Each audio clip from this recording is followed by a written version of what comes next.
The first item is a review of the business meeting for later this evening.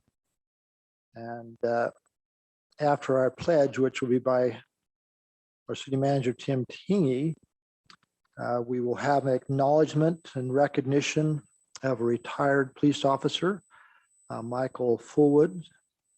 Robbie, do you want to say anything about that event this evening? Yeah, Michael Forward was a sergeant with the police department. He spent his last few years of his career here and did us an exceptional job. We have a resolution to award his weapon today. Good. So it is our custom to award his weapon and his badge to him, and we'll present that to him on the 18th when he comes for a little going away party.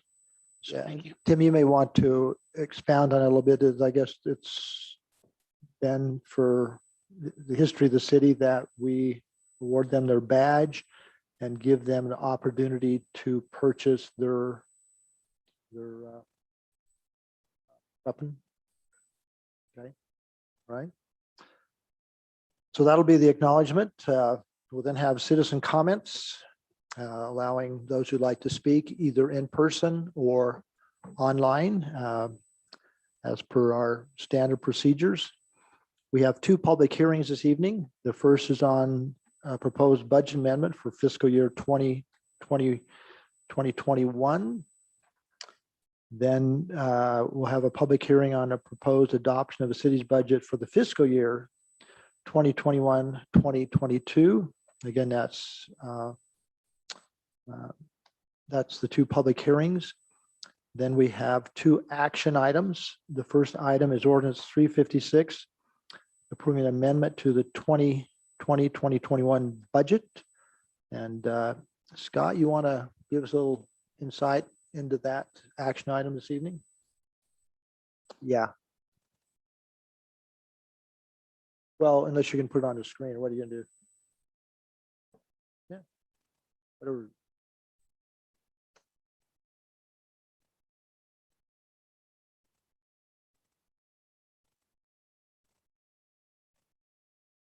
We'll be hearing a lot from you tonight, so let you sit down.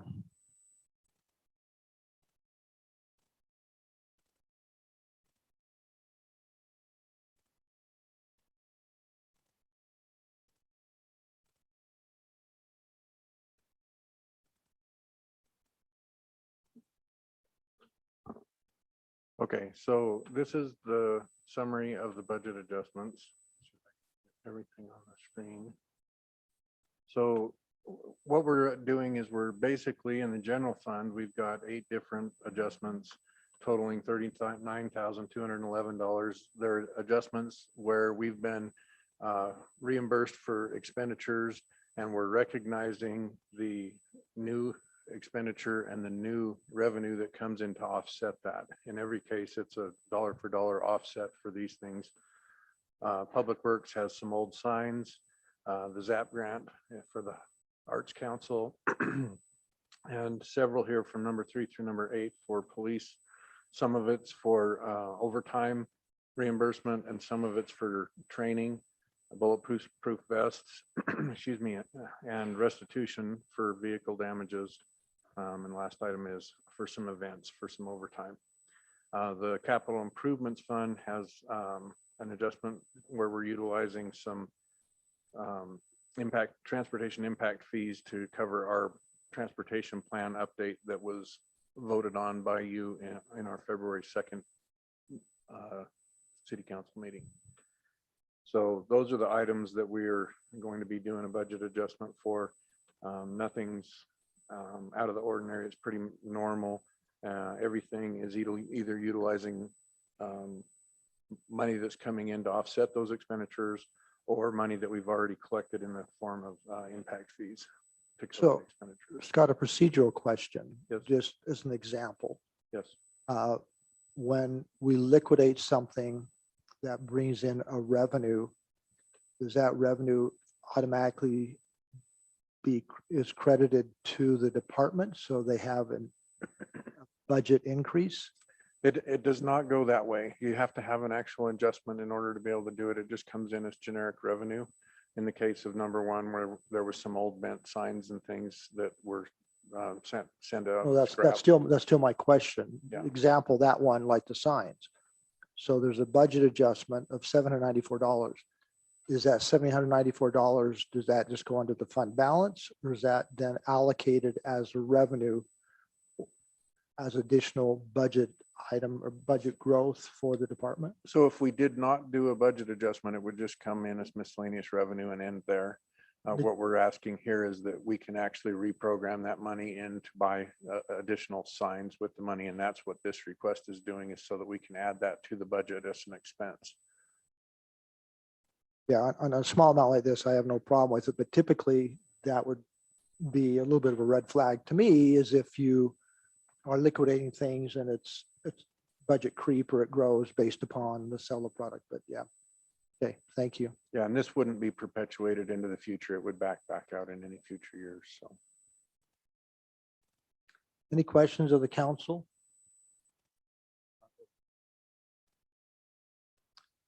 Hearing none, the next action item in our business meeting tonight is resolution or ordinance 357-A approving the rezone of the third acre of real property located at 2751 East Fort Union Boulevard. I think that was introduced to us last meeting. Mike, you want to introduce that again? Any new information? Just one thing, one update, and I can go through this quickly during the business meeting, but we were asked to look into whether a petition was submitted that originated this proposal, and it was not. The history was the gear room property was rezoned to mixed use, and there was concern from the commission and the council about some of the uses allowed in the mixed use zone, kind of the full retail type commercial uses. So after that, and then some concerns raised by residents as well. After that item was approved, the council directed staff to analyze the land use in the area and propose a change to that. So the map that exists today was proposed as a result of that direction by the council. So no signed petition. We did provide notice back when this went through planning commission to every affected property, plus 300 feet around every affected property. But the public comment wasn't all unanimously supportive of eliminating the mixed use. It was mixed. But that was the history there. It all ended up being supported by the commission and the council unanimously to give us the land use map we have right now. But on this rezone, then it was denied by the planning commission, Right. So recommended by staff, but comments to planning commission. so for this rezone, that was the original land use Yeah, amendment right, for this 2019. rezone I'm talking about. So for this rezone, when staff prepared the report, we looked at the new land use map, which shows residential office for this property, and recommended approval based on that and based on how recent that land use was applied to this property. The commission voted to recommend denial 5-1. So now we have conflicting recommendations by staff and the planning commission. So again, for the council's consideration tonight, it's item 6.2, which is approval or consideration of ordinance 357D denying the rezone. So it's either or. Correct. I brought this up the last time. I mean, our code allows us to add conditions. Going through and reviewing it, I mean, I respect what the planning commission said. I suspect there may have been a couple of uses or items in the zone change, the RO as written, that they may have had some concerns with. As I read through them, I mean, I could find myself being supportive of it, with possible thing in 1935-030, where it goes about the conditional uses in the RO zone, and removing the items under number A, which are medical, optical, dental offices. Those have some more Impactful type of a thing. parking issues and stuff. The insurance office that's been run there for years, obviously the neighbors haven't had issues with. There's a couple of, most of the items under the conditional uses are just fine. About the only other possible exception for potential removal would be M, which would be would be a reception center. And so I guess if there's, I mean, if it's just me that, I guess I would probably suggest possibly a zoning condition of removing A and possibly M, the reception center, from.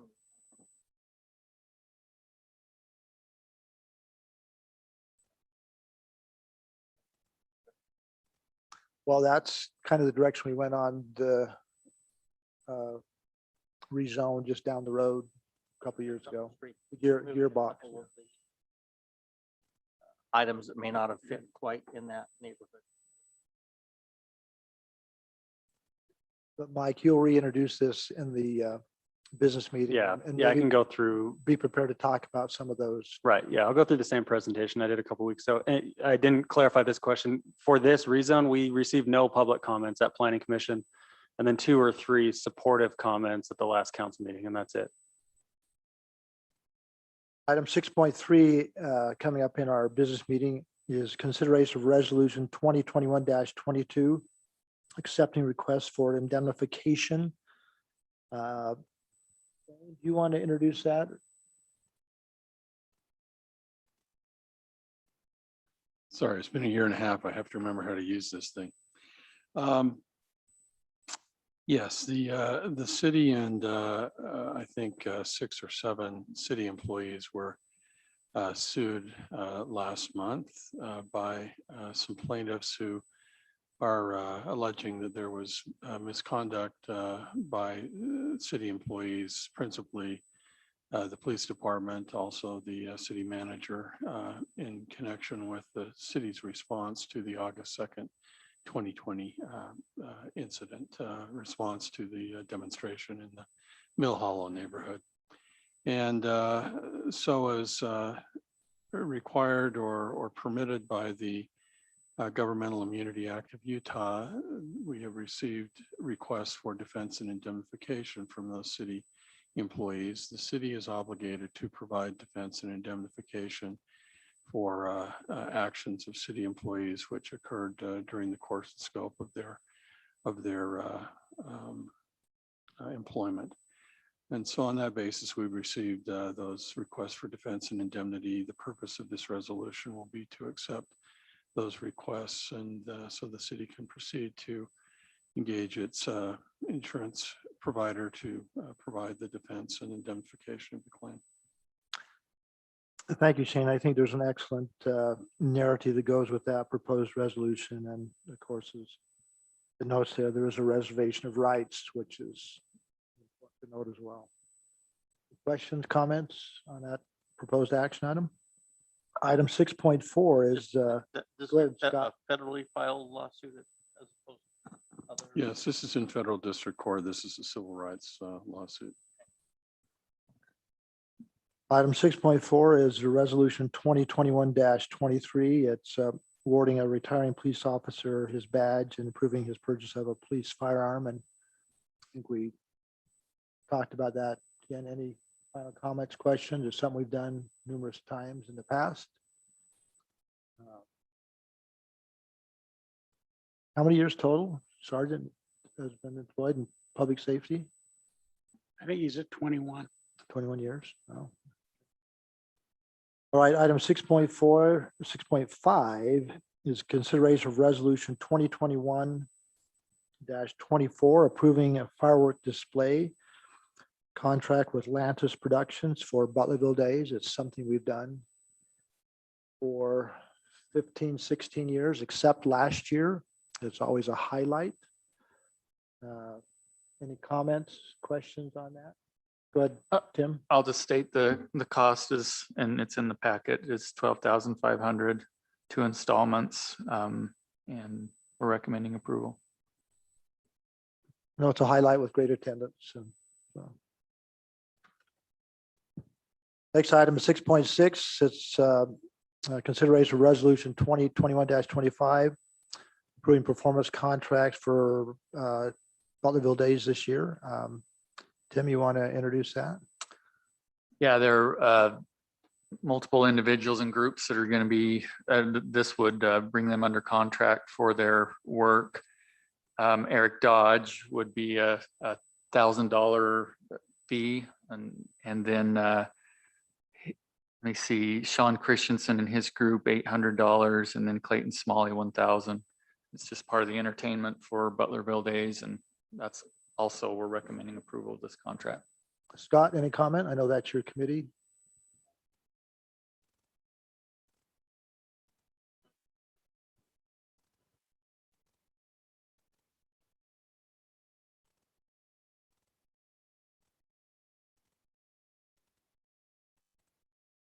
That's correct. So maybe believe- looking forward to be able to do some activities for Butlerville. Outside, we have a very large venue. Should be able to get that taken care of. Two nights worth of entertainment. Well, it's important this year too, because we don't have the carnival and stuff. So The carnival will not be part of Butlerville this year, but they're looking for other activities and activities earlier in the week. People can do individual scavenger hunts. you know if they considered the Riley Pilgrim Brothers for any events? No, I don't. Oh, oh, Mayor, there will be a couple more performance contracts coming on for approval at the next meeting as well. all right. Thank you. Any questions, comments on the business meeting? All right, let's come back to our work session. And the first item is our stormwater fee discussion. Matt, turn it over to you. Mayor, Mayor and Council, this is an item we've talked about or brought before you on a couple of occasions. This is another one of our visits. We have our engineer from Bowen Collins, Justin Dietrich, is here, and he's going to do a presentation on where we are at this point, and then have a little time for questions and answers as we move forward with this stormwater fee program that we're putting together for your review and possible approval.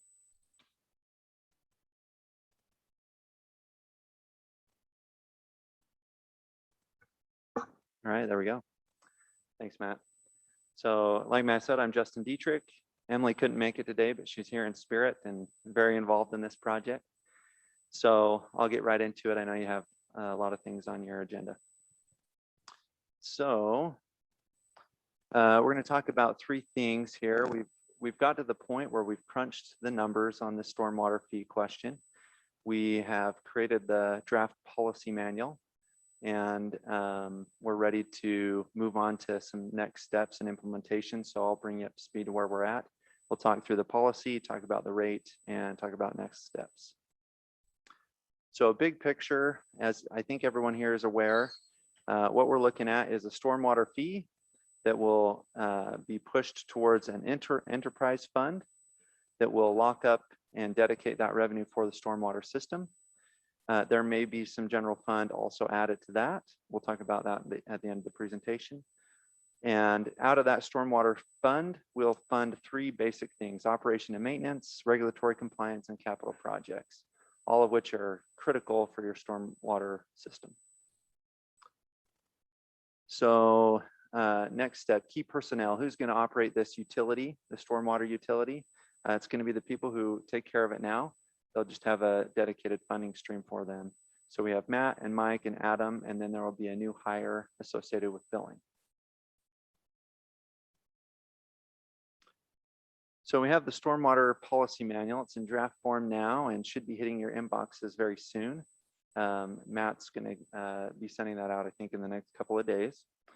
And you'll have a chance to review it and comment on it. There, as you can see in the table of contents there's a dozen sections there describing how to pay your bill, what happens when you want to get a credit, what is the fee, how do you calculate the fee, etc. There's two portions I'd like to highlight for you that are of particular interest to the council, and that would be the credit program and the waiver program, which we discussed, briefly at the last time I presented to you.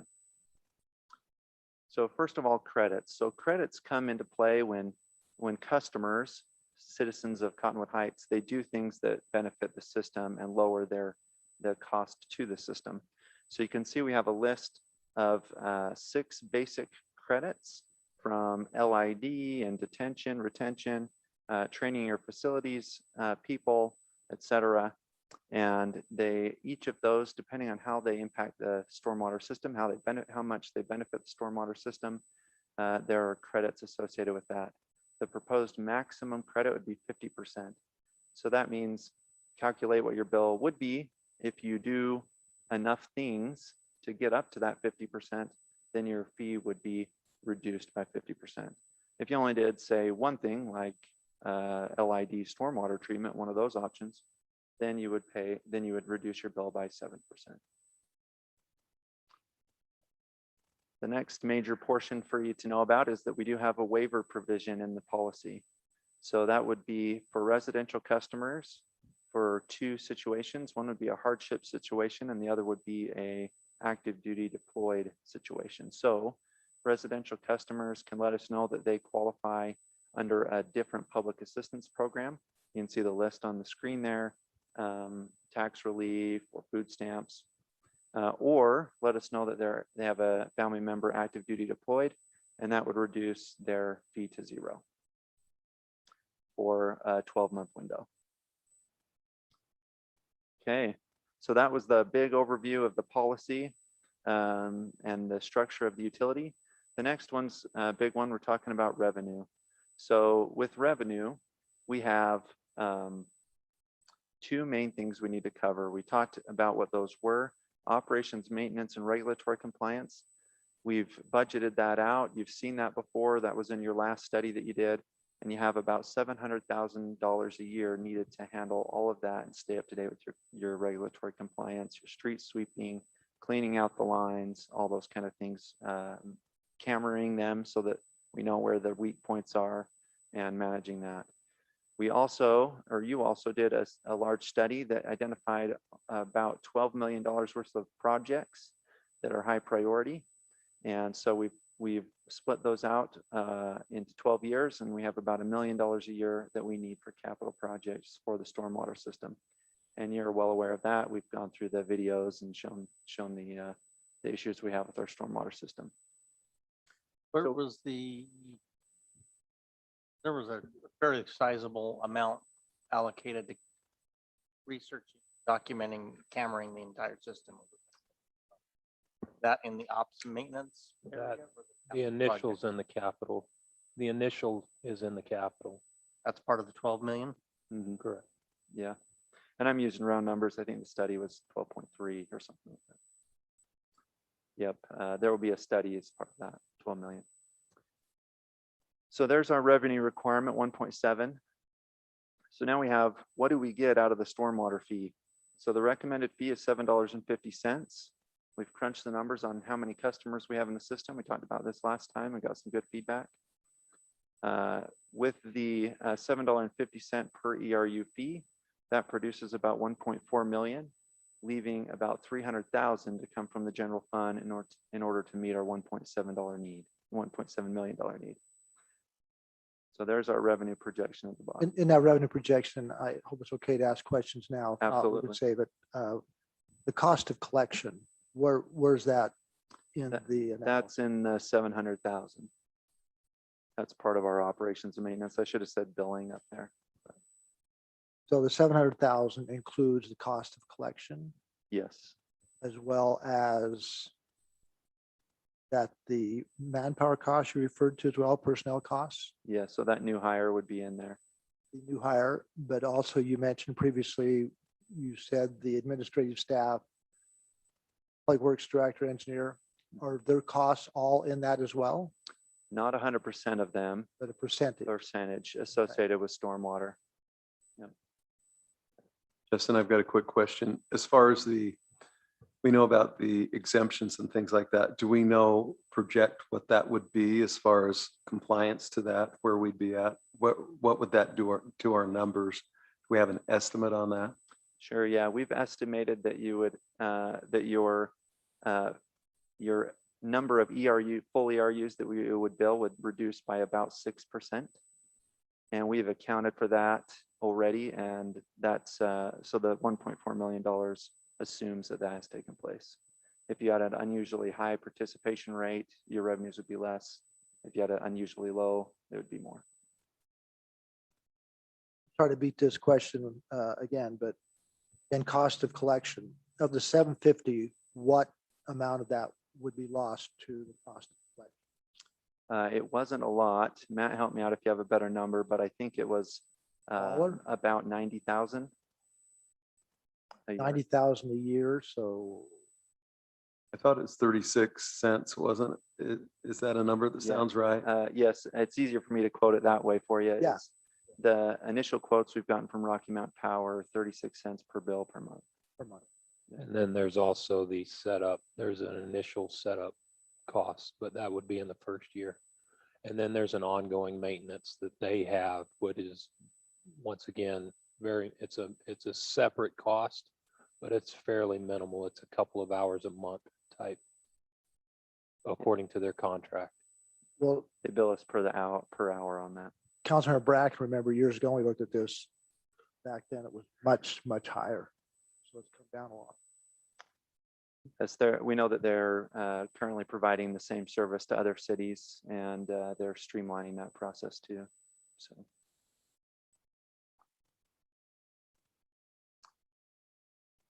Yes. A year. A year. Mhm.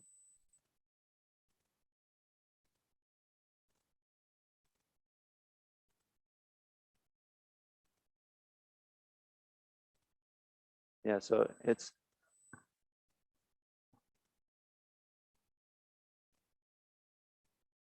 sure, yeah, 90,000 a year, but when we compare it to doing your own billing, it's much, much less. Having your own billing department, and I mean, the billing is less than the cost of a stamp, which is pretty good. And if you'd like to get that exact breakdown, I'm sure No, I think we can that have it sent out. You shared that with me once before in one of our meetings, so I just appreciate the reminder and refreshing. Good questions. So the next one, you've seen this before as well. So just if we, with the $7.50 recommended fee, how we rank, we're about right in just above the middle, right in the middle group there. So a very affordable fee compared to other cities in the state. So that's the end of the discussion about rate, or at least what I prepared. But we do have some next steps to let you know where we're going from here. So from where we go from here is first we set up and prepare the documents. Obviously, we need to prepare the adoption ordinances, finalize a rate schedule, which will be based on that $7.50 in the first year, and then include an annual adjustment for inflation. We'll finalize the policy manual to include your comments and potentially other comments that we need to address from the public hearing. We will have a public hearing on the 15th, 2 weeks from today. We'll notice the public later this week. After the public hearing, we'll have a few weeks to consider, and the vote is planned for July 6th for adoption. Once adopted, then we will continue to finalize details with Rocky Mountain Power, systems, connectivity, setup, all those kind of things. Justin, can I Yes. interject here on the vote, July 6th? That's our best guess. We're not dictating a vote time, but that's our best guess after the public hearing. It's just FYI. Appreciate that. I think it's also important for the council to be aware there is an assumption. If you look at the budget is being presented to us, the tentative budget with that's included already. So the tentative budget includes the 750 and then all the adjustments to the enterprise fund and everything. Good point. Thank you. And then the last piece just to point out is that the expected and target initial billing would be the 1st of October of this year. Okay, and then as a continuation for that, as far as next steps for the council specifically, don't forget about that public hearing where we'll be presenting the draft policy manual to the public, the basic details, and the $7.50. So once you get that policy manual, we welcome any comments so that we can address those. If you can get them to us by June 9th, that would be great. I know you're busy, but that'll allow us to make sure it's all ready to go before we're ready to finalize.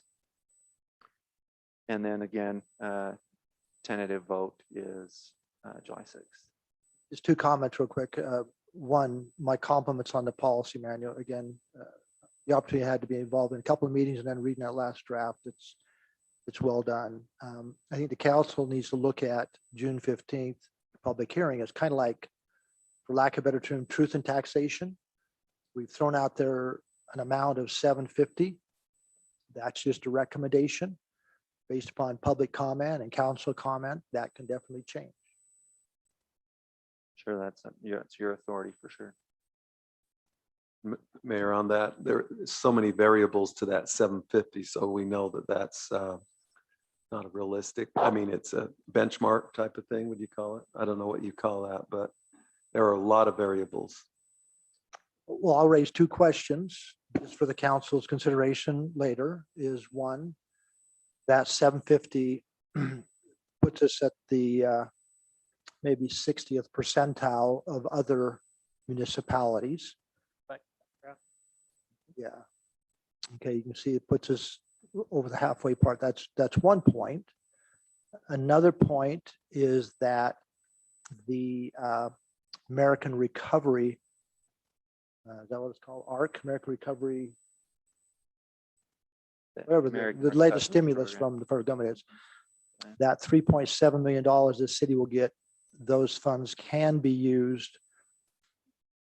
We're hearing, it's not set or formal, it may well be able to be used for stormwater.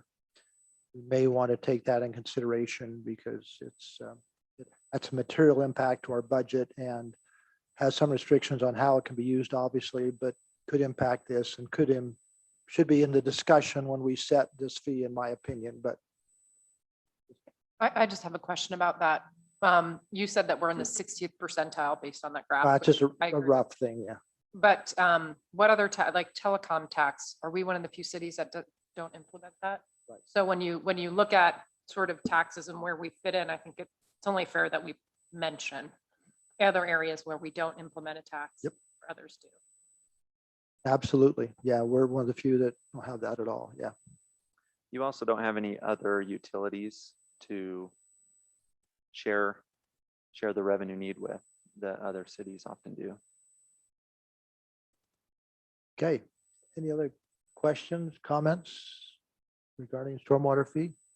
We will be trying to get we'll get the manual to you this week. It's held up on my end. I apologize. We've got to make some adjustments on the technical portions of it, but we'll get that to you for your comments. And like Justin said, if we could have it, next week, sometime Wednesday, Thursday, we can get our hands on your comments. That would be great.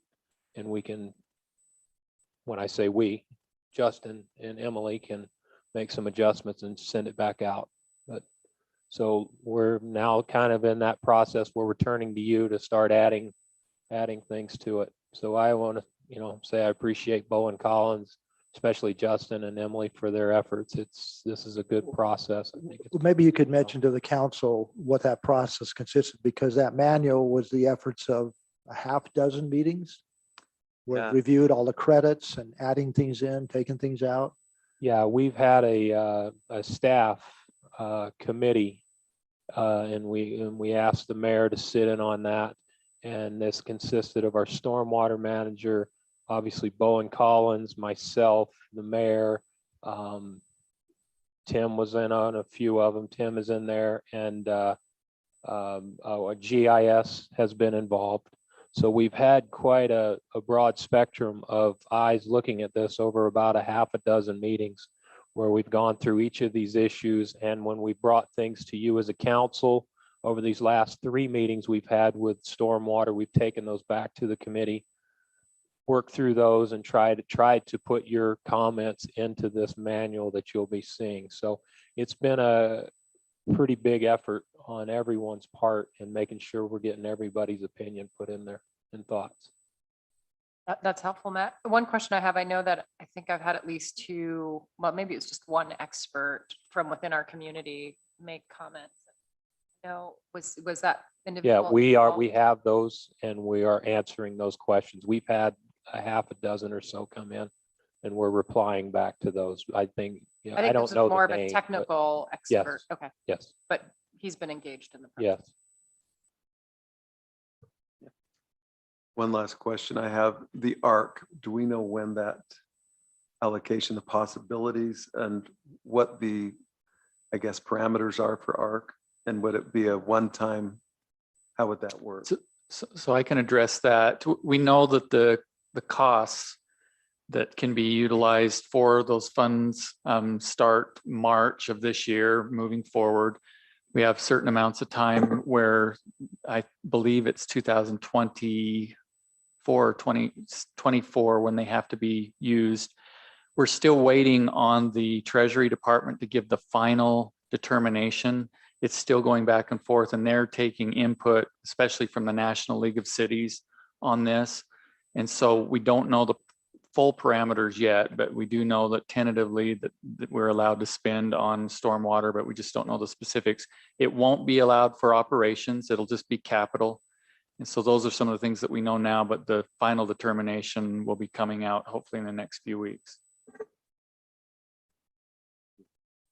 Hey, Justin, thank you very much. Appreciate your efforts on our behalf. Thank you, Mayor. And Matt and staff. Thank you, Mayor and Council. Appreciate it. Because it's moving down the agenda on staff reports. Item 3B is our 2021-2022 budget discussion. So Tim and Scott, we'll turn it over to you two. I'm going to start. I've reiterated this over and over, but I want to make sure that the public knows of this great amount of work that's been done by multiple committees, including committees consisting of city council members.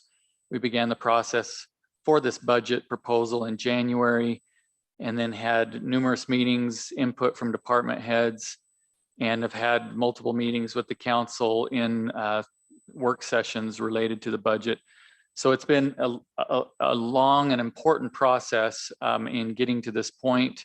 The tentative budget was adopted already, and we are going to show you tonight, since the tentative budget, what the changes that you've actually recommended in our processes have been.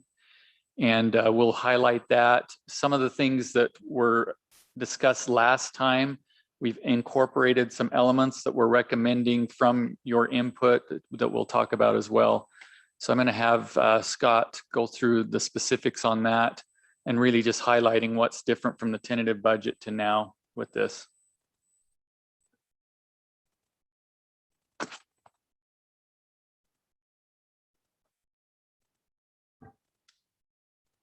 Okay, so this is part of what was sent out in the budget, or sorry, in the city council packet for the week.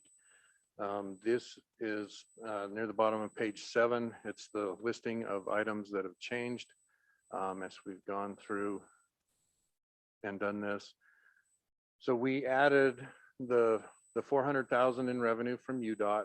We found out that that will be paid directly to us from UDOT, likely in January. It depends a little bit on the revenues received and the timing of those revenues received, because UDOT needs to cover some debt service payments prior to giving us the funds. But likely in January, it will come in lump sum to us, which then it will come into the general fund. We will then transfer that money over to the capital projects fund, as that money needs to be utilized for capital type road type projects as we work down on that. So, okay, I'm going to ask the same question again, because so we have $400,000 that comes in as revenue. It's going to the general fund and transfer over to capital improvement fund. But once it gets to the capital fund, it is not earmarked for a particular project. Not specifically, but we will do kind of a reconciliation to make sure that we're spending any monies that have to go, that are transferred into the capital projects fund for specific purposes. We'll make sure that we're spending at minimum that. So in the case of this, if we pretend for a minute that we have 400,000 that has to be utilized for transportation projects within a specific range of transportation. Why wouldn't you just leave it in the general fund until you need it? It would do the same thing in the general fund that it would in the capital improvements fund. It would lose its its identity a little bit in there. Unless we did the exact same thing that I'm talking about in the capital improvements fund. And we do have projects in the capital improvements fund that can be utilized for this.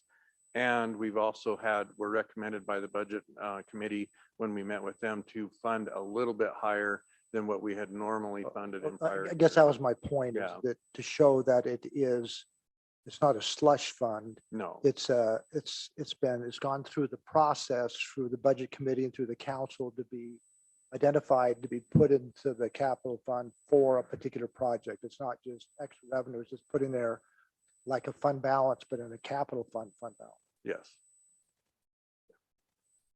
Because the last time we met, it was not in there, but now it's in there, but we've not added any new projects. We needed a little bit of extra money in order to, if you will, accomplish the things that had been recommended expenditure wise in the capital projects fund. We knew that this money would get there some way, shape or form. Weren't clear on the mechanics of how that would happen at the time, but we kind of knew that that would occur. We've since clarified the mechanics of how that's going to happen and chose to pull that through the general fund and then into the capital improvements fund. One clarification is House Bill 128 was approved this past legislative session. I initially had thought that that had failed, but it had actually been approved, where we can actually, we are allowed to carry up to 35% of our general fund balance, and that percentage is calculated as a percent of the revenue that comes into the general fund. So we can carry up to 25%, or sorry, 35% of the general fund revenues as a fund balance in there. That's an increase from the former limitation, which was 25%. We're projecting to be like, I think it's 25.3% at the end of the year with how things are reflected in the budget that's here. So we would have been slightly above. I can't remember the amount that it was, like 66,000 or something along those lines. But we're going to be fine in terms of the fact that this House Bill 128 was approved. Could you share with the council again what the dollar amount, that 25.3% equates? Because that's available fund balance for the future. Yep. So So it's like 5 million or something. So 25% gives us a fund balance projected at $5,547,000. That's at the end of this next budget cycle. Yes. That's that that's would the be- total amount. Then there's the 5% and the 1% required holdback. Yeah, that includes all. Yeah. All forms. Everything. Yep. They're sort of repaid. Yeah, you couldn't just spend all of that money. You're right, because we're required to keep 5% minimum. And then with city ordinance, another 1% on top of that. My compliments to the staff and the council, because those who remember our meeting 3 years ago with the little whiteboard with Councilman Shelton and others where we thought we'd be. So again, I know a big part of that is the underspending over the last couple of years as well. So that's a good number to have.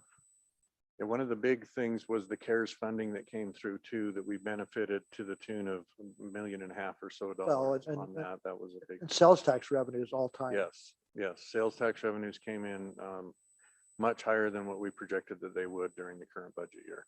And it's a factor of all these different things that have been mentioned, because we have had good controls on spending for the past while that have been good. We did update our long-term disability, short-term disability, and our basic minimum life costs after we received a new bid, and that actually saved us $19,000 from our current. I think we were projected to have a $15,000 increase, so the net swing on that is quite good at $35,000 improvement from our tentative budget. So that was a really good. We found the same thing in UFA. But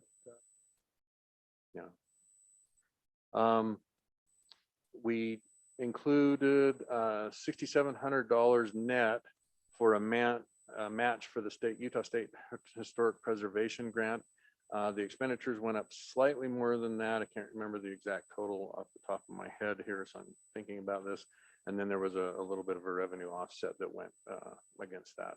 but the net is $6,700 on that. We included 21,000 to go towards updating tasers. It's a combination of several factors. One is that our tasers are not in service anymore, to get them back into service. Also, the new tasers include a new update where they will turn on the body camera when the taser is activated. So it kind of has a kind of a dual good purpose there. And that 21,000 would be 1/3 of the total, if I'm correct, Chief, where that would happen and phased in over a 3-year time period in order to add that into service with all officers. We updated the fire cost to match the current projection, and I haven't heard anything different from this, so I'm assuming it's still the same. Have a meeting tomorrow morning with fire administration to confirm some things, but at $117,727, we had a placeholder of, I think, $161,000, so it's about $43,000 better than what we had included. And I think it's under 3%. Yeah. Yeah, I think it's 3.04 or something weird like that. In the capital projects fund, we, after the discussions last meeting, we added $50,000 to the 50/50 sidewalk program that we didn't fund last year due to concerns about pandemic revenues. We added 150,000, and this is from the Utah Outdoor Recreation Grant. And this is the grant that will offset some of the costs that we already had budgeted and suggested to be budgeted in this budget, some from prior years, some from this year, for the Ferguson Canyon Park project. And then we added 173,500 to fund engineering and property acquisition that's related to the 1700 East Sidewalk project. There is a little bit more funds that would be needed to actually do the project. And I think it's 260,000, if I remember right. Yeah, if I may just add, Mayor and Council, you had asked us to look at some phasing options. We had Matt look at this closer. So as far as going out and having some funding to do the engineering for the project, as well as some estimated property acquisition, is what we are including as a phase in this budget. If this is approved by the council, then we will move forward, get that work done, and then next budget year request the remaining portion of the funds to actually do the project. So that's how we're proposing to phase it in. For clarification too, it's my understanding, unless someone can correct me, that we have a lot of needs for sidewalks throughout our city. But the reason this one has been on the priority list for quite a while is the school district has identified it with public safety, that it's a safe walking route for Ridgecrest Elementary. That's That- correct. Is that correct? Yes, sir. That is correct. 173 is just engineering, right? Actually, in property acquisition. No, that is. It includes property acquisition. And yeah, an estimate for property acquisition. Sorry, so the total over 2 years would be like 350,000? We estimate about if we need to purchase the property. But this is what we Okay. talked about last time, right? Yes, it would be around 4.25 is our estimate off the back of the napkin, but that's why we're coming at you with two parts of it. We do need to get the engineering, and what that would involve is the survey of the property and doing the description. Once we know that, we can actually approach the homeowners and talk to them about the property itself, and we'll have a better idea of exact square footage that we need. Right now, we're basing it off of just we don't have any engineering done on it, I guess is the point. So there's two things in this one, engineering as well as property acquisition. And if property's donated, which we've been told there's been some of that discussion, then this price would obviously drop by that property estimation. So this is your all's recommendation. I know we talked about it last week, but we also had, I think, Danish Road, which has been on our wish list for 3 years since I've been here. How do you determine which one goes first? Just because I thought Danish Road was on the safe walking route too. I mean, I get complaints about that. Bus safety. I'm just asking the question just because it seems like we talked about it, here it is, and we're moving forward, which I'm not saying that this isn't maybe the top priority, but I'm just maybe questioning the process? Well, the process itself is, we're following direction, I guess, if you will, from council. I know for the 5 years I've been here, we've been trying to get 1,700 built in on the system. I don't know how long it was going on prior to that. I'm sure that some of these folks who've been on council can let you know. As far as Danish Road is concerned, it's the same thing. We've made application for funds. We've been denied those funds just based on the criteria that's set. We haven't received those, and Danish Road there's a little more to it than just the sidewalk, whereas the sidewalk on 17 is a pretty straight alignment. You don't have to change the road alignment, where on Danish, there are some things we have to do. So it's a little more expensive. And Matt, on this, there has been some preliminary work done through some of the, Debbie Dirkjes comes to mind because she helped get the sidewalk going from, it would be from the west going east. Okay. And it would be good to, she has done a fair amount of due diligence on that. So if there's anything we could do to bring that cost down, obviously it'd be wonderful because there are a lot of needs, you know, for safe passage. But this one does have both of those apartment complexes. The kids do use that to that Ridgecrest Elementary School. Yeah, and this one's being brought forward from direction at the last council meeting that we received to kind of break it down a little bit to give you. Yeah, I little guess I more just look at struggle with an outlay of $425,000 based on a meeting we had when we were still sitting in our home offices. And I don't know, it's a big number to me personally. And gosh, I've got a lot of things in my district that I could spend $425,000. So whoever figured that one out and maneuvered it, let me know. I'll take some advice. Maybe I need to call Debbie. Well, just once again, just so you're aware, it is a budget number, as I explained last time. We're giving you a number to work with. Once we tighten it up, I'm sure the numbers will be different than what we're looking at. Well, and the other sidewalk projects we've done in the past, we had a very long one on Long Bengal, where that property was completely donated by the homeowners along the thing. That significantly reduced the cost. I'm thinking of one other, a similar type of thing. So, you know, having that occur, and I even this area on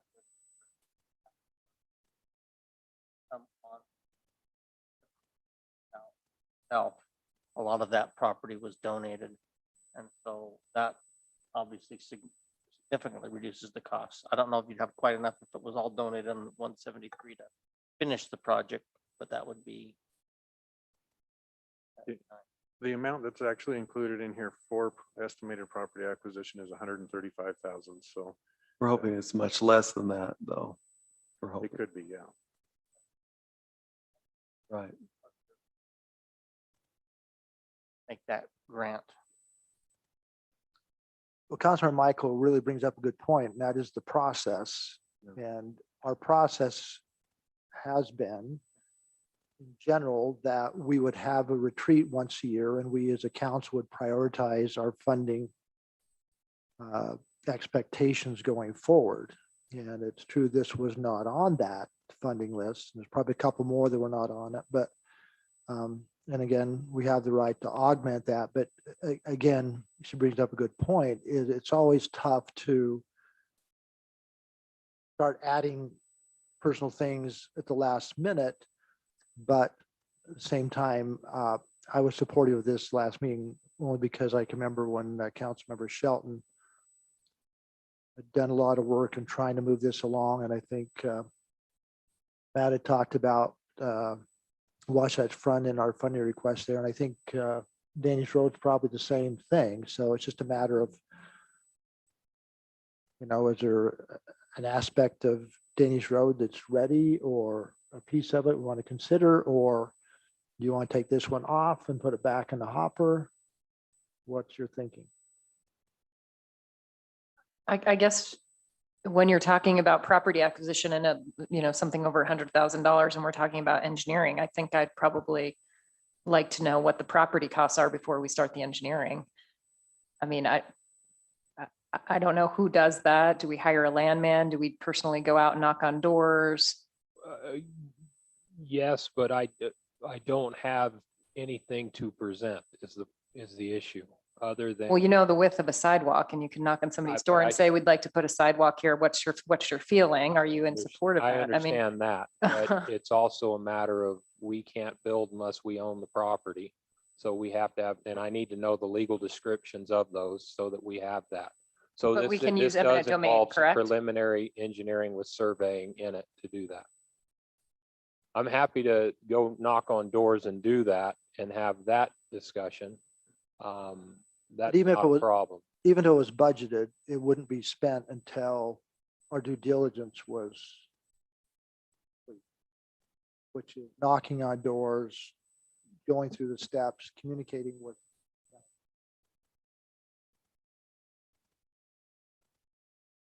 I'm texting Debbie right now. I would like to know any information we can get that's already been done, and it may be variable from when it was done a while back. Like the mayor mentioned that Councilman Shelton, I guess, had been working on this for, I don't know how far back that went. But it is expensive. It just blows my mind to think, because you can see that straight shot from point A to point B pretty much visually the whole way, and it's amazing how expensive it gets. Yeah, it is. And it's probably one of the reasons our planning and zoning department requires sidewalk. Well, put in at a time where that was not a requirement. So we have areas in the city where sidewalks are not. So yeah, it costs a lot of money. The engineering portion of it, you would do it to a certain level to get it out to talk to the individual homeowners, correct? That probably wouldn't be that expensive. Once you get approvals or documentation or agreements to build, then you would finish off Correct. that Yeah. amount. Yes, and to Council Member Michael's point, yes, it is a matter of width of sidewalk, curb and gutter, and knowing what that, and that's where we can get estimates on construction costs. And then just once we have an idea of where the property lines would end up being, we can go out and knock on the doors and show them where it would land and what it would look like. And there are also properties along there that are already dedicated to the right-of-way width. And then there's properties that own all the way out to the middle, some own across the street. I mean, it's a variable. And maybe Mike Johnson can address this. The project that's going on that corner of 17th and Bengal, what has been required of him due diligence to do? What is he required to do on his part of that property? Yeah, that one is full frontage along Fort Union, and it's actually a 8 or 9 foot sidewalk plus a bike lane on Fort Union. And then around the corner on 17th East, it's not very deep into 1700 East, but full standard sidewalk. And then a crosswalk across the project's entrance, tying into the property directly to the south. And do you know about how many lineal feet that is? Just roughly? The 1700 East portion? Yeah, 17. Less than 100 feet. I'd say 100 or less, yeah. Okay. That might help. Okay, what's the council's pleasure? I mean, it's still tentative.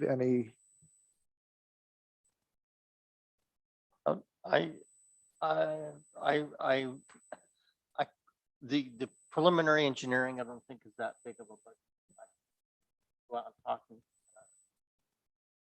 So, I mean, but I would probably say with some direction to staff, let's get some of that done. Talk to people, find out where they are, find out grantors or not, rather than just we've got it, go ahead and buy it type of a thing. At least have a discussion with us before we start. So what you're proposing, Scott, is to fund the engineering, but direct staff, even though it's budgeted not to expend the 135 until it's reviewed.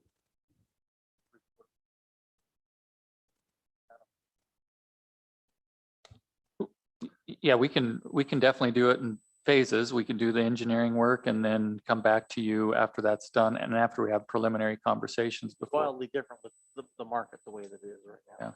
So. Okay. Scott, could you give us just a summary then on Ferguson Canyon overflow? Because we got so many different pots. So are we fully funded to finish the lot, the restroom, the fencing, everything? I think. Yes. Yes. We have, It's not typical fencing, so yeah. we have the pot of money for the parking area, which that project is connected, but it's separate. But yes, that's moving forward. And Matt, you can help me out here. And then the funding that we're proposing in here is to complete the park improvements. Which includes the restroom. The restroom is coming in the other project. As part of the We're parking. funded for the restroom. Correct. Yeah. Because that's an expensive one. Yes, And correct. the fencing for the off-leash area, Yes, we that's, funded it's with the in, double gate and everything, and it's in the funding for the and- park. then the walkways internally, yeah. Correct. That's with the 150,000 grant plus Plus the the budgeted, I don't plus recall. the Wasatch Front plus Correct. another small piece, yeah. So what's ours? What's our piece? What is the city Well, matching for that? Our piece is the funding for all of the park area, as well as the park area basically, and then a portion of the match Our match on the, on the parking area. which was, I think, right off the top of my head, I want to say about 120,000, 125, which has been budgeted. It's been budgeted years past and it's just been carried forward. This was, yeah, like I said, this one's been going on a while. It would be nice sometime to see a full budget of that whole project because it's got so many moving parts. Yeah. Just as a side note, maybe to fully understand what that takes to complete that. Yeah. I can include that in the next council communication if you want. That would be great. And I mean, this one, the mayor probably remembers back in his days of service on the community council that this particular parcel was being promoted. 2 office buildings. Medical buildings, yeah.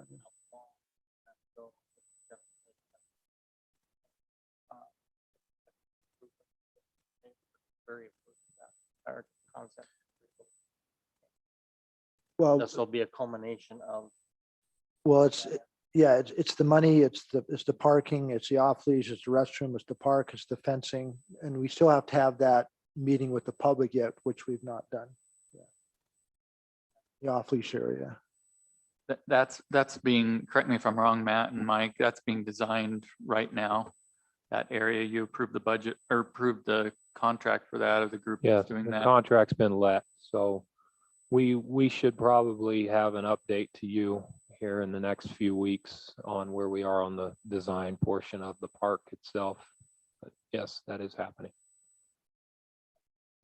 I know you have something else. I know we're running out of time, but maybe you want to talk about solar energy issue. So just really quick, we have included a placeholder of 350,000 for the solar grant for City Hall. This will have to be trued up when we finally get the final information on that. The total project is in here at, I think it was 525-ish thousand.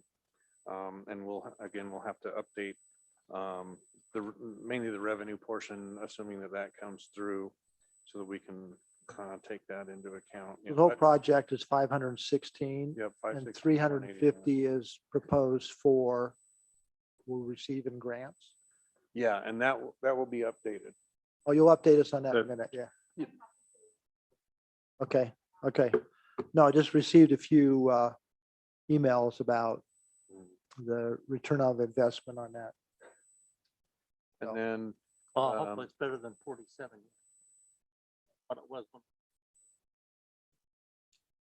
I'll be gone. I think I will too. And then the final certified property tax rate and the tax revenue, we will need to wait and receive that from Salt Lake County. It's probably going to be around the 10th. They usually try and tell us it'll have it by the 8th, but they've been slipping on that in recently years. So I'm going to guess the 10th or so when we'll get that information. So those are the things that we will get coming up in the next little bit. And that will give us our final new growth numbers for the year, so we can know what we need to put into the budget. And if I may add, we will also have an update at the next meeting or prior to that on our liability insurance. There are going to be some increases, I found out today.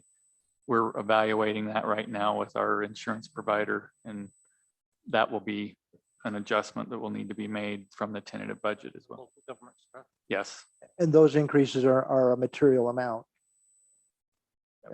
so, What is material, like 20,000 or 30? well, yeah, we're still evaluating that, but it's going to be probably over 30,000. We'll see. So. We'll get that finalized. One last question for me, and that's maybe something you can share with me individually, because I'm probably the only one that still gets a little confused on this, and that's the over $500,000 we set aside for compensated absences. Just how that is calculated and maybe a history of what that is, because it just sits there and grows every year over year. And we can maybe go do over that another I've time. been Yeah. Doing some research on it when I've had time amongst the Okay. budget, but yeah. And I think that might be a good thing to talk with like a budget committee, as we talk Yeah. about fund balance. Yeah. policy. Yeah. It's not. Yeah. Yeah. That might be a good place for you. Yeah, personally, I think that number probably should be driven as an actuarial of what, what. If it's Yeah. just number of hours. So, times- yeah, it's kind of a dynamic thing, but how it's calculated is actually laid out in a GASB procurement pronouncement from 1992. And so it's kind of laid out there. There are a few options in terms of whether you recognize the full amount, because there's two sets of financial statements in our CAFR. There's our governmental financial statements, and then there's our statement of net position. And so there's two sets of financial statements. And it goes into whether you need to recognize all for the governmental statements or the other statements. And there's a lot to think about in terms of the policy that you may want to set and different things like that. And so that's why I say Yeah. maybe having a fund balance committee or to assign that to the budget committee. Sure. or I mean, whatnot. it's not critical right now, but it's something because of that amount that should be better understood, I think. Yeah. Any further questions? Yeah, I have a couple. I know that the Parks, Trails and Open Space had funding requests of us, and I foolishly thought that Mike was going to present it to Tim, who's then going to bring it up to our budget meeting, and I realized that it was me that was supposed to bring it up in the budget meeting. But the good news is that many of the things that they had on their list are being funded, like the Ferguson Canyon overflow lot and nature park. And I just talked to Tim, and we had been talking about the Ward House down to Target, and it seems like that's still moving forward, and there could be funds for that. If I Connected, that trail connection behind Target? yeah, we talked about when we talked about the CDRA funds, that's a potential project that can be looked at because of the proximity. And so that's something that we can definitely look at with the CDRA. Absolutely, yeah. the Bonneville Shoreline Trail, the $5 million was bequeathed to the Office of Outdoor Rec, much, I think, to all of our dismay, given the amount of work that we spent on it to try to get it to our community. And some other things. So the one thing that I just wondered if it is, I know that we've helped the historic committee with the books and some other things, but I just wondered if there couldn't be a small increase to the budget for one of the pollinator gardens that they've requested. And those range from $200 to thousands of dollars, but at one of our parks, if that would be something the council would consider, or some signage, wayfinding, walking route designation. Some of these things I think could be maybe incorporate into our budget because of it just sort of fits. There's a donation program that the Parks, Trails and Open Space Committee is recommending, and that's where you can click on a QR code on a sign and you can donate for a new park bench, or you can donate to the pollinator garden, but some ways that the community could give back to the city in ways that are important to them. That would be least cost, not very much cost, less in terms of signage, creating these signs with these QR codes. So Christine, do they have a priority? What they would like first? I mean, well, first on the list was the Ferguson Canyon overflow. So we've got Yeah, that. we saw a list that had a lot of things on. not in your committee? Um, Yeah, I mean, there were some capital projects in there that were fairly exciting. Those later. Yeah, I mean, one of the things is the redevelopment of Anzac Park, but that's something I think The the service service area to do district that, is yeah. taking care of yeah. that. You know, But what's yeah. a pollinator garden? I mean, it's just where you plant a bee-friendly plants. So something simple that you could do on a hillside at Crestwood. You could maybe do something over at the parking lot on Wasatch that the county owns, that Snowbird rents. I mean, there are places you could do it where it's not like if you implement a pollinator garden, you're going to get stung by bees. I think that's a misconception. Well, Mountain View has a side hill that's designed for that. Oh, trying to be bee friendly. Well, it's designed to be a community Certainly. garden, so it's natural tie-in. to do. Yep, I think hillside of Mill Hollow Park is one area. Yeah, that's another good one, yeah. That the Mill Hollow Park would be 10 to 15,000. So that's a significant number given, you know, some of the other amounts of money we've been discussing.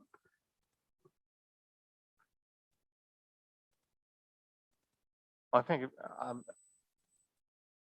the book project we did with the historic committee, they came to us, asked, said this is kind of what we were after. And they kept doing that. Great. The Arts Council's been kind of a similar type of, although where they're doing an annual play, they're allocated a number of dollars to that. You know, and certainly some of those ideas, if they want to come and I mean, a $10,000 to $15,000 for come and make a presentation on it. Budget adjustment, I'm fine. I like some of the ideas, but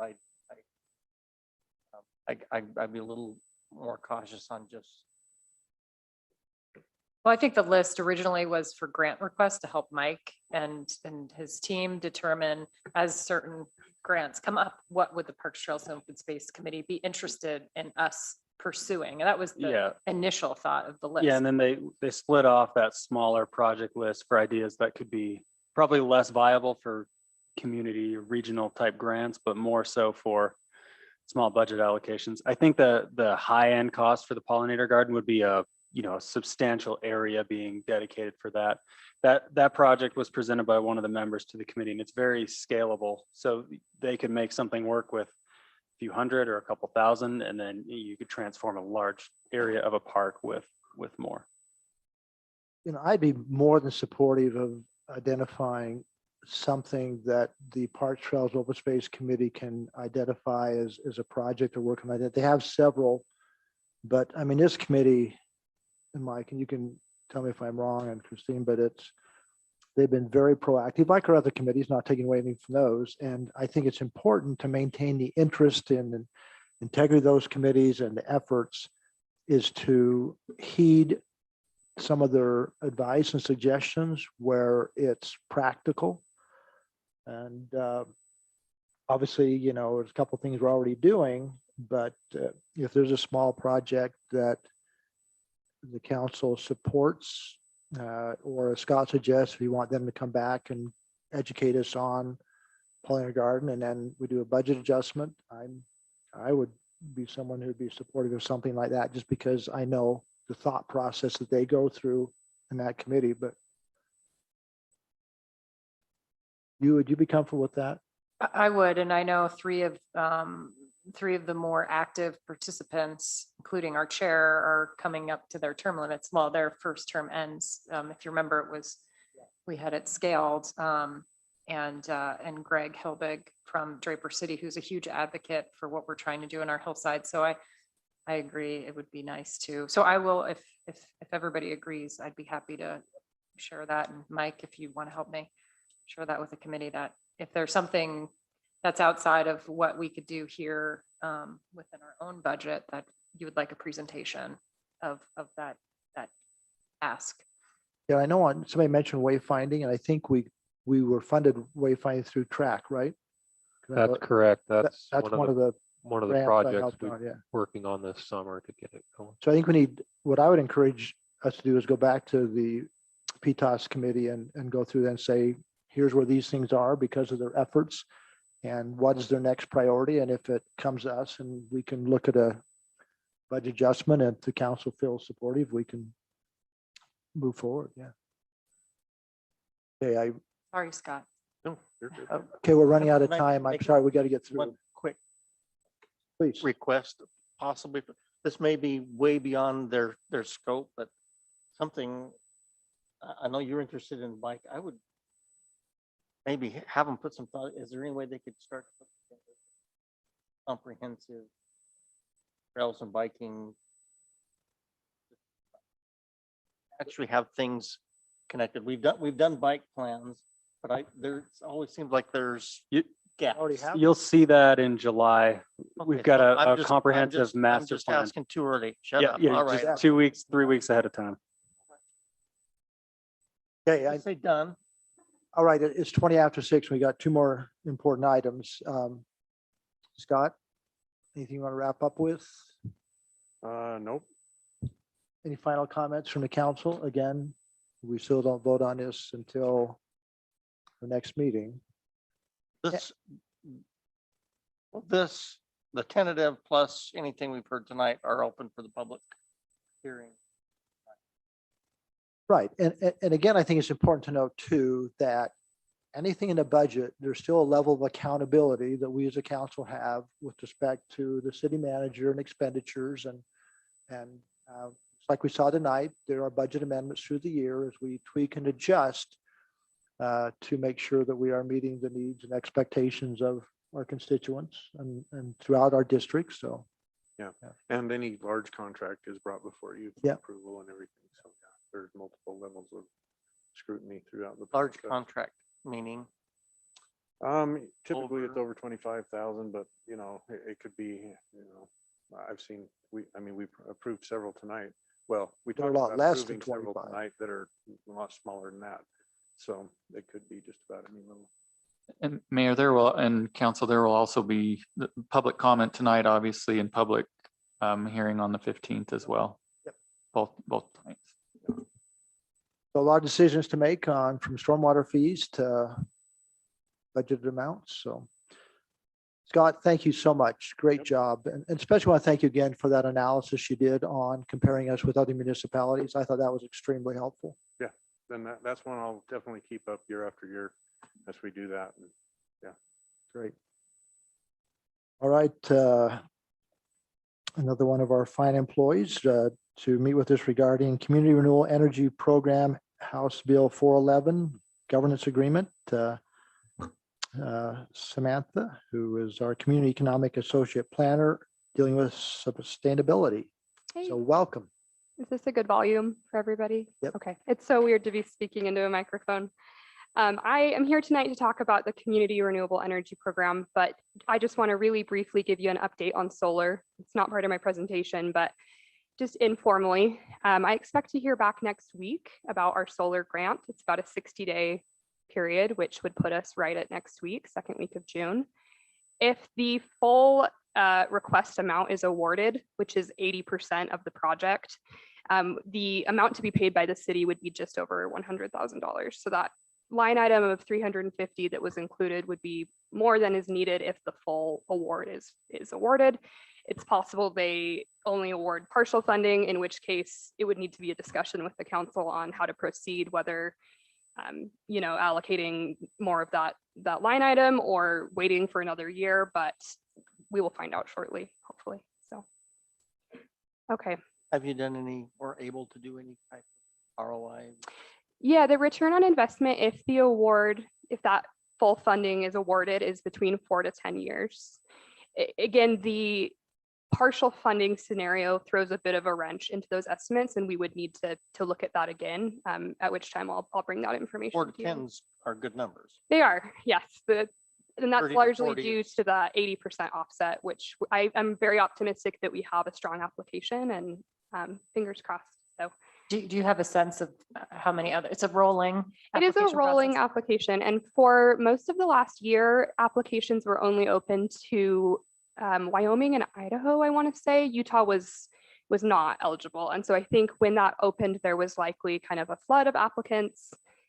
Every renewable energy project is a good thing, and we hope that we get our award, but I'll keep you posted.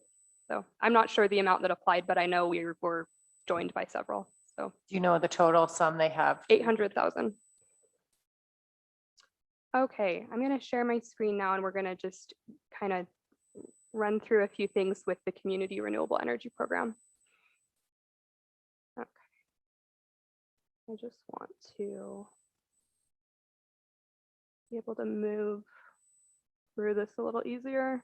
Matt, is there a way to click off this join audio thing that's covering my arrows?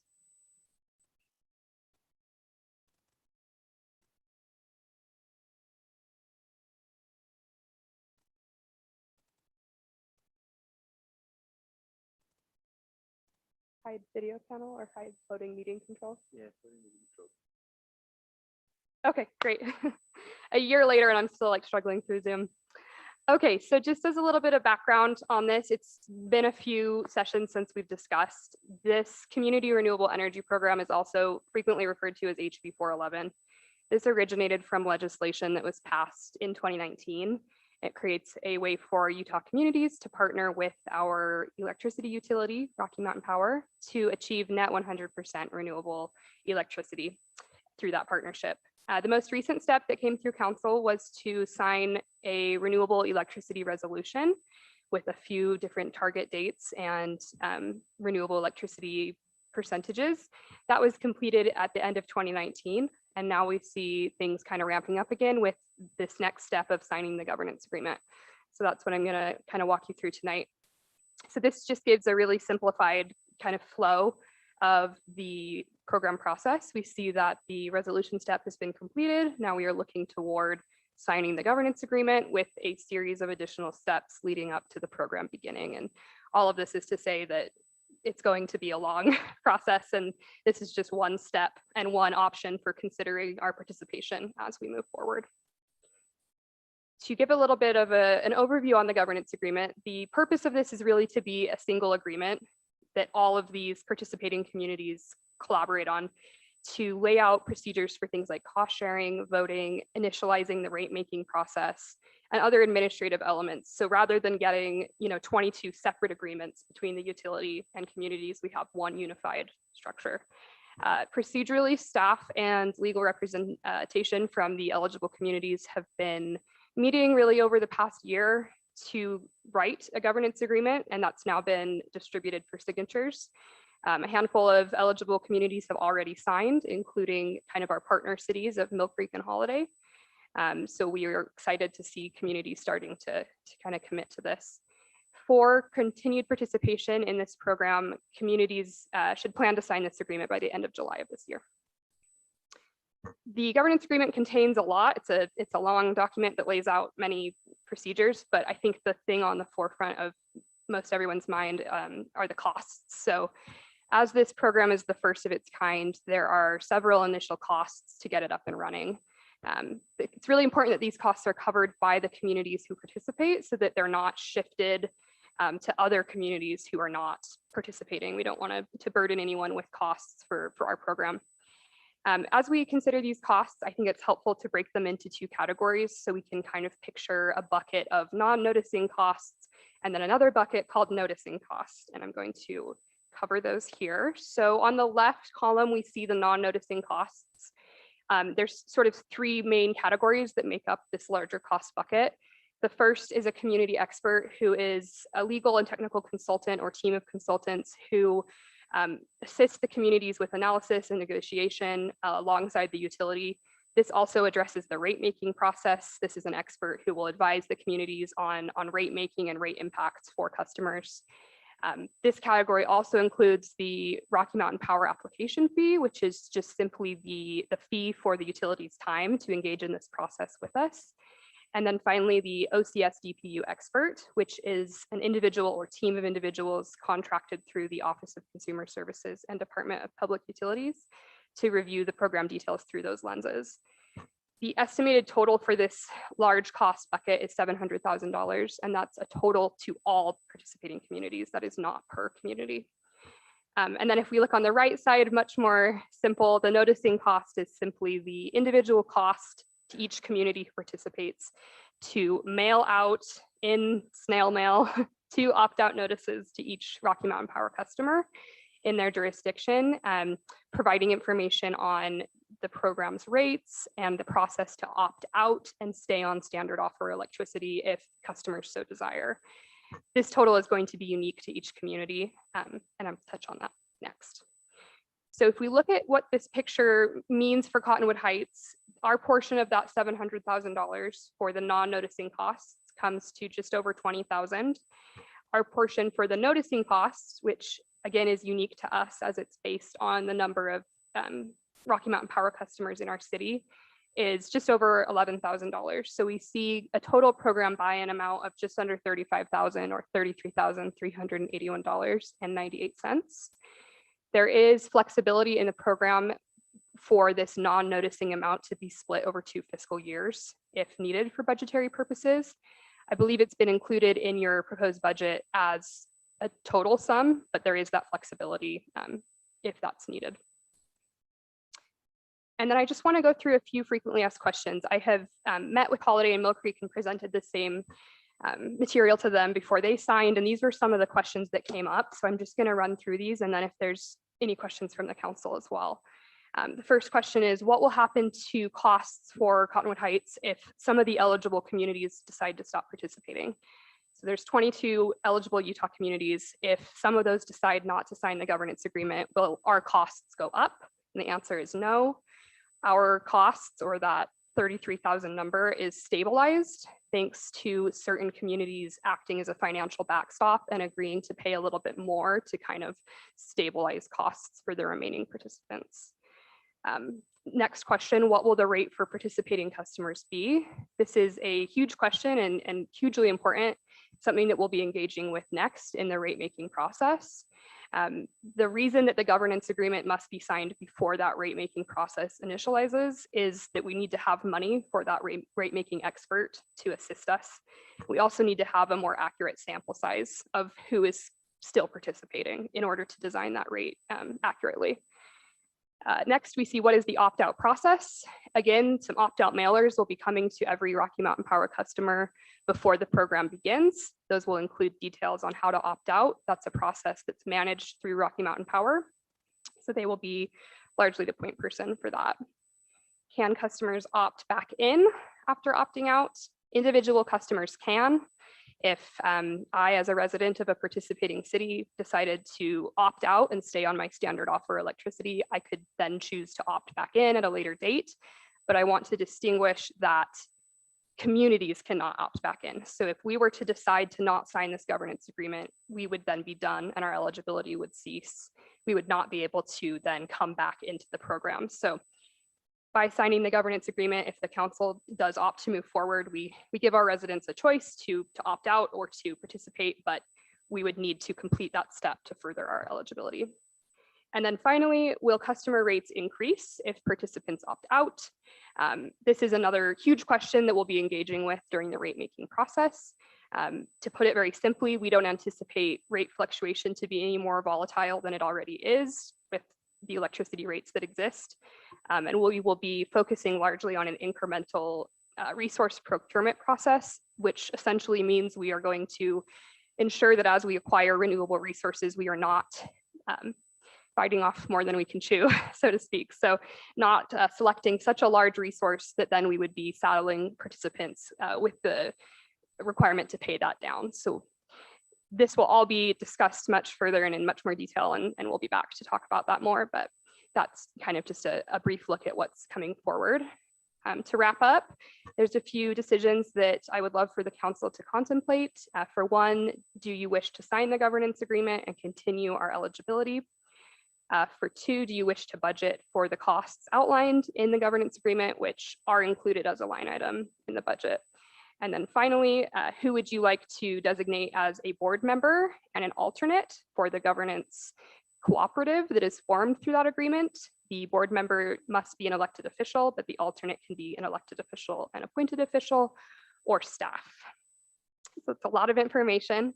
I want to be cognizant of the time, but are there any questions from the council? What's the time frame that we need to determine answers for you? Yes, the governance agreement needs to be signed by the end of July, so July 31st of 2021. The board member positions can be designated after that fact through a letter. So some cities, or I should say communities, have opted to designate those members in their resolution when they sign. Others have opted to sign the governance agreement and the associated resolution and then designate those members after the fact. Either is appropriate. How often are they planning on meeting? The board members, it's a good question. So far with kind of the pre-board subgroup that we've had, it's every other week. I think it's anticipated that it would be more of a monthly meeting as it transitions into a board meeting. But I think more of those details would be following as it gets up and running. Is the alternate a voting member? Yes, the alternate is able to act really in the same capacity as the primary. And again, that can be an elected official, appointed official, or a staff member.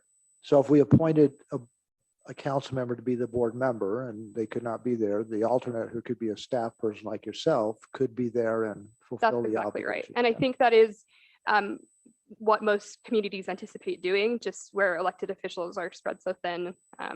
Staff, is willing and able to step in as needed. Okay, any other questions? Can you help me understand the timing of the opt-in? I would assume that it's Sure. So not for the city, but for residents. customers? Yes. Yeah, so let me just scroll back to this really distilled down kind of flow. So we see that after we sign the governance agreement, if the council so chooses, we will look to the technical agreement, application review with several agencies.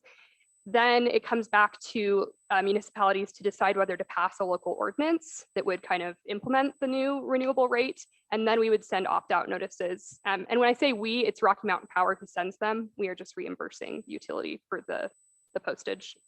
And the opt-out notices are required to be sent in a certain time frame. So I believe it's no sooner than 60 days before the program begins. And then again, I think 30 days before. That's all specified in the legislation and the Public Service Commission. So that $11,000 or whatever the notice was isn't going to hit the budget for a couple of years. Correct. Yep. So that's included in the line item that's in your budget. But some cities, communities have elected to phase that out more. So to do kind of the non-noticing total split over 2 fiscal years, and then the noticing amount in a different budget, and just whatever is most applicable to your plans. Okay. Any other thoughts? I guess my biggest question is, so once the governance agreement is signed and people pay their dues, then you'll hire the consultant. That's correct. Okay. Yes, the consultant is funded through the dues that are paid with the governance agreement. Do you have one now, though, that's been helping? We don't. We have city attorneys who have been hugely helpful, and some cities actually contract through kind of a special services contract with Energy Strategies on, advisement there. But those consultants and experts will be funded through the governance agreement, and that's really why it has to happen in that order. And do you think the number one issue that you'll talk about first is the backstop issue? I think the backstop issue has largely been resolved through Acre community participation, with some communities saying, we'll bankroll this, we'll put more money up to make sure costs are stable. I don't think that's, sorry, I'm not asking you a very clear question, but let's just say the project moves forward and 80% of our residents say, yes, we want to do it. And they're assuming that their rates are going to be 9 cents per kilowatt hour. I see what you're And then miraculously, Rocky Mountain Power sort of moves forward on its own, and they have, say, 70% of their power is renewable. And a lot of our people are like, well, I'd rather not if there's a difference, I'd rather just do the 70% versus the 100%. It's going to save me a penny or something like that. And so they all disband. And then you have this commitment that we as a city have made, and we have to backstop it in the I see what you're contract. asking. So who, like the question, who gets caught holding the bag? That is what is going to be engaged with next. So with that that's, rate is making that, but expert. that has to be but you say that's the first, I mean, that's, Yes. if you can't solve that, then you. Yeah, Okay. that's really on the minds of everybody. And it's just a matter of kind of getting that consultant in place to start helping us with that. I know that the communities all wish to commission a consultant who can also assist with projections for multiple years out, kind of considering different participation. So yes, that is very, very important, very much on the minds of everybody right now, and will be coming up next. Well, I appreciate Christine's comment. She is the expert, so She is. We're grateful to have her. yes, we are. Any questions, concerns about the direction we're going? Tim, I assume we'll bring a couple of these points back in the near future. Yeah, we will. It is in the budget right now for this study, as we've The mentioned. full 30-some Yeah. thousand, right? It's being proposed. Is that correct? 35,000, I believe, was included in your budget, which is the full commitment amount, and then a little bit more as what I understand to be a buffer. Samantha, did you mention, did you say how many applicants were there? Did you say, There's 22 eligible Utah communities, and those range from really small, areas like Alta townships, all the way up to Summit County, Salt Lake County, Park City, Salt Lake City. So it's a broad cross section, both in size and geographic location. do you think our odds are small for the 80%? I think that, we have a good number of communities who have already signed the governance agreement. I think it's looking like it's going to be a great thing to continue to consider participation with. How about our partners, Holiday and Mill Creek? They've both signed on. Yeah. So yeah, we kind of all considering the same thing right now. And We're in the same, and we're kind of collaborating with them, yeah. Great. Samantha, thank you. yeah. Go I think ahead. Councilmember Peterson was asking about the rooftop solar. Oh, I'm so Odds. sorry. I was thinking you meant this program. You have to forgive me. You lost me for 1 second. I I'm know so sorry. I'm going back to the other Oh, I one. So appreciate the clarification. Christine knew what I meant. but- See, I saw a little nod between, so I knew something was going on. I appreciate that. I do think we're a really strong candidate. I don't know the number of applicants. That hasn't been disclosed to me. I know there are at least 2 others, but I don't know the full poll. It is something that tends to be funded annually. So I think if we weren't selected this year for that grant, we could certainly reapply, and I would encourage that. Right. Does that answer it? It does. Okay, thank you. Thanks. Right, Samantha, thank you very much. Appreciate your work.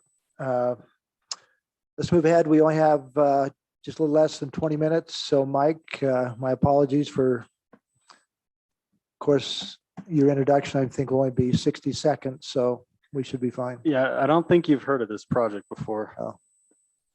Let me share this. So the discussion tonight on the gravel pit was requested by the council, just kind of as a project wrap up. I'm going to touch on a few main things, and given the time constraint, I'm going to start with some of the concerns we've heard on the building massing, especially the condominium building and the size, and some background of where those the positive recommendations come, given the size of that building and the fact that we haven't seen a building in the city to that extent before. Just briefly before I get to that, though, I'm only going to touch on a few of the points in this slide. Let me make that bigger. Should go, there we go. August 2019 is really when the formal paid application was submitted. So, almost coming up on 2 years ago, we've been in some form of the entitlement process with this project. January through May in 2020, the project underwent Architecture Review Commission review and received unanimous approval there. And then the ARC would act as the approval body for the design and aesthetics and architecture and landscaping of every phase moving forward. They would be the site plan review body for this project. And then July through October, the Planning Commission held 6 meetings, took public hearing at all 6 of those meetings. A vast majority of the public comments we received were from residents of Holiday City and the Canyon Cove subdivision. And a vast majority, I don't think I'm overstating that, of the concerns were about traffic. I have a quick update on that I'll just share with the council at the end here. And the commission ended up recommending approval of this project by a vote of 5-1.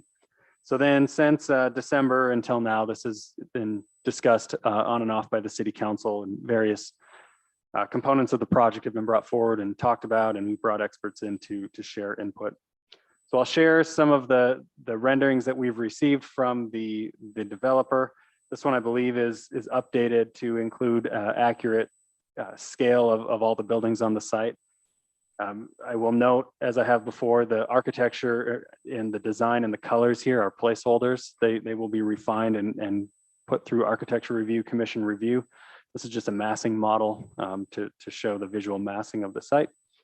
And zoom in on two portions of it here. This is the north side that shows the large condominium building, tucked into that northeast corner of the property. You can see the Gun Club Road there. It extends above the back of the property into Canyon Cove at a pretty steep grade. So while there is certainly a visual impact for a handful of the homes to the north, once you get a little farther east, you still have houses that would be kind of looking out over the top of the condominium building. And then the other, that is, I think 13 stories total. The next highest building proposed is 7, and that's the multifamily residential on the right side of the picture.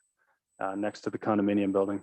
This rendering also shows an accurate representation of the proposed intersection alignment that we feel resolves a majority of the concerns heard by Holiday City, in that it does not disturb the current Wasatch Boulevard. That traffic flow remains unimpeded. There would be a stop controlled intersection for any vehicles leaving the project site. But otherwise, the traffic patterns function as they do today for the Holiday residents to the north, which was the main point of concern we heard from them. This has all been reviewed by traffic engineers, and it is safer than the previous solution we had reached in an attempt to address those concerns. And then the south side of the site here, again, the front of the site is mixed use office and retail, and then retail pads. The center of the site where the trees are, there's a large swath of open plaza area there that is sitting on top of the Metropolitan Water easement, the water line that goes through there. And then the main street is between the apartment buildings on the top left of the screen and those retail pads in the middle. And then what is not shown here is a secondary egress, a temporary egress through the south of the site that would share the same intersection as the current ski shop. That would be required to be operated and open until the southern gravel pit develops and builds a permanent intersection that would then connect into this project. More renderings from street level. This is from the intersection in front of the site, just representation of the kind of the landscape buffers and the visual impact from Wasatch Boulevard. In the PDD area, building heights are measured all based on the elevation of Wasatch Boulevard. It's different than it is in most other zones in the city, but it's all based on visual impact from Wasatch Boulevard looking east. This is from further away, kind of over by Porcupine Restaurant, or the park and ride we have over on Fort Union, just showing the visual impact there. One thing I will point out, it's hard to see on here, but I'm sure you've recognized it, that the large, I don't know what they are, the processing tanks on the site today, the industrial equipment there, those are about 85 feet tall. So those are very large structures that if you put them somewhere else in the city would look massive. And in the context of the gravel pit site, they don't look huge, when you drive by that site today. So that's, 85 feet is roughly 6 stories, if you compute that as a building height. And this is a rendering from down below, from the just south of the old mill building. You can see, there is a visual impact of primarily the condominium building. It's not substantial, but you do see it there.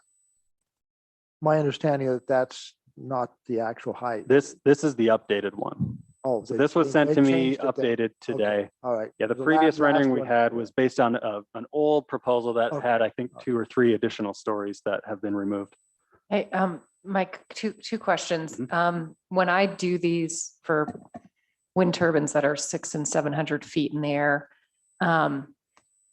we're required to stand a certain distance from the picture so that you can actually I'm standing here and I can't, it's like, oh, okay, there it is. Mhm. But do you know what that actual distance is? And do you know who he used or they used to provide these? Did they use a professor at CSU or did they, The- who? The renderings were Beecher Walker Architects. So they did all the architectural renderings for the project. Not the prior ones. Those were like Google Earth renderings. So the KMZ files, those were very rough massing files. Those were in Google Earth. So those were kind of quick and dirty. These formal renderings are from Beecher Walker. And what kind of experience do we know that they have? Oh, with these renderings? they've designed they're a well-experienced firm. They have a lot of large projects in Utah. Right, but on this particular, because I'd like to know specifically, if you were to print this out and put it on a board, where do we need to stand from that picture to get the actual view of what it would look like? Because I can take 10 steps back, right? Or I could take 5 steps forward and it's going to look different. But what's the right image? That's a good question, and I don't know exactly how to answer that. They are listening. They're with us on Zoom, so I'll have them follow up on that and get that feedback from Beecher Walker. Mike, I've got a question. You mentioned the towers right now. Yeah. Or 85 feet, and you say that's about 6 stories. So these would be over double that height. Is that what you're saying? The one building is proposed to be 13 stories total. The apartment building is 7 total, so 2 stories of parking and The 5, condominium, I think, is 140 feet high. approximately, yeah. 142 is what their rendering shows. Can you go back to the first rendering? Sorry. Thank you.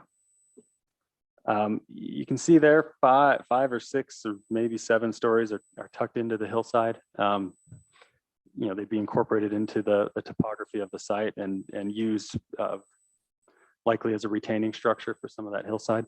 And I know I've asked this before, but why didn't they put the shorter tower closer to the residences and the larger one to the right? Yeah, so I'll go to it's based on the site constraints that they're working with. You can see that here. The apartment building has a much larger footprint, which is why it's shorter and more spread out. But you can see the identified fault hazards through the site kind of constrain where structures can be engineered and safely constructed. So the site constraints really dictated where the buildings were placed, and then the unit count is based on their assessed need, return on investment and pro forma analysis. So the condominium building has a much smaller footprint and goes much higher because of the hillside behind it, the water easement south of it, and the fault lines on either side of it. I'm sorry, that still doesn't, if I were developing this, I would have moved the condominium where the apartment is and gotten taller, and you could have gotten, I assume, a lot more units. Potentially, and there are much fewer condominium units. So I don't know, that's how they've presented it, is 99 for sale units and 325 rental units. So it seems like they want the annuity. And then, of course, the 63 or 64 affordable housing units would be in that the rental project there. Mike, I know we're talking about structure and everything else like that. Mhm. Have we done any analysis of what this means? Our city always needs revenue. Mhm. And I know that retail is revenue. Is it a net positive with the 325 units and the other units versus, the percentage of retail? Because it's kind of important. There's a lot of services that will have to go to service those 300, 400 Yeah. units. So in a few slides, I have an estimate of the gross benefit provided by just the taxable value of the units. We're still working on the net positive when factoring in city services and additional needs there. So I'll show you that slide in just a minute here. So talking about building massing, obviously we've been through this. The condominium building, I think, is the primary concern on the site. It is substantially taller than the other buildings proposed. There are numerous amenities provided here that, when you look at the PDD, you look at, additional density, additional building height. in exchange for certain amenities you would not be able to achieve in standard typical zoning, and in this case, likely the mixed use zone. So just a few examples here. The mixed residential housing is really something that the Wasatch Master Plan and the PDD ordinance and really planning principles in general push for. Is you have a mix of high-end ownership units on the site, you've got market rate rentals, and you've also got deed restricted affordable housing units all integrated into the same project, which is very healthy for a project, healthy for a community. It's a much better practice to do that rather than to to put the affordable housing units as their own development somewhere else in the city. It's good practice to integrate these units together. The affordable housing obviously is the thing that would not necessarily be able to be achieved under typical zoning, but is a requirement here. What we also achieve is a trail and a trailhead at a location identified in the Bonneville Shoreline Trail Master Plan as a regional trail access point. And go back to the site plan here. The trailhead is where that first roundabout is on the left side there. The trail access will go up the hill. Initially, the trail will be constructed by the developer and have a public use easement applied to it. And public is also allowed to park in the project's parking. And then at the point in time where that trail connects to the greater Bonneville Shoreline Trail alignment, the option will be there for the city to take over ownership of that trail as a trailhead for the Bonneville Shoreline Trail. But that's not a requirement. I mean, if we don't want to. Well, it is written as a requirement right now that we can require that it be dedicated to the city. Or they Same could- exact language that was in the. Or they could keep it and maintain it on our behalf. Yeah, I think it's not that definitive in the ordinance, but they can't say, no, city, you can't take it if we want it in the future when it connects. I'll run through these quick because we have 5 minutes left. We do get, and this could be achieved with any project, but a new public street with wider sidewalks than the city standard. Typically requires bike lanes, some angled on-street parking, which it's common in kind of downtown, Main Street type areas. And that will connect in and become a main through street into the southern gravel pit development. It's designed with active transportation and pedestrians in mind. It's got the traffic calming roundabouts. It's envisioned as a low speed road through that site that the city will have full jurisdiction over. And then a lot of pedestrian plaza and courtyard space that's open to the public, certainly private amenities as well. But if you take away all of the hillside, you're still left with 15% of the total site, the 20 acres as landscaping or open space areas. If you add in the hillside, you're 55% of the total site. In the mixed use zone, the requirement is only 15%.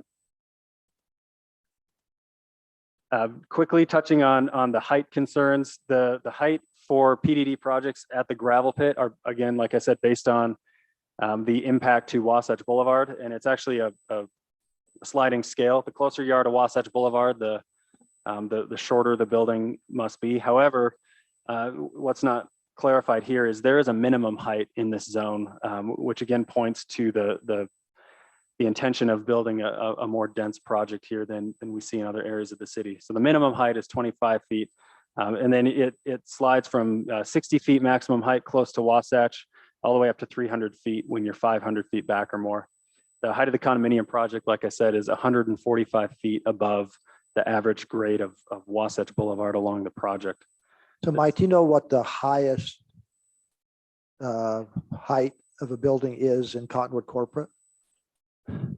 85? 85 to 95 feet, I think, 6 or 7 stories. So this is 45, 50 feet higher than the tallest thing we'll have in that region. It is, but I do believe context is important, and this site is envisioned a little bit differently than an office park.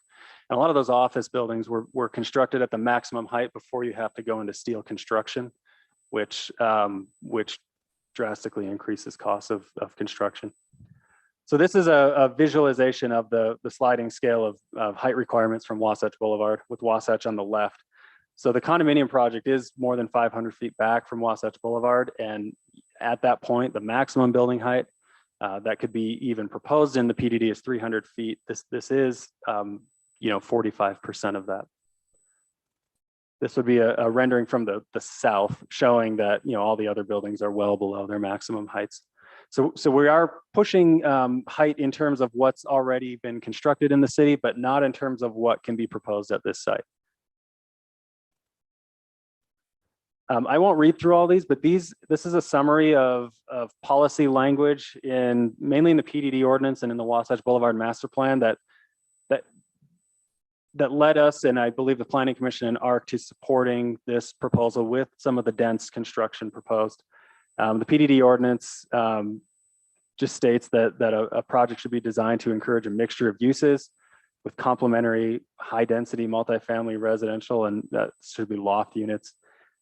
There is, like I said, a minimum building height requirement in the PDD zone, which is not common.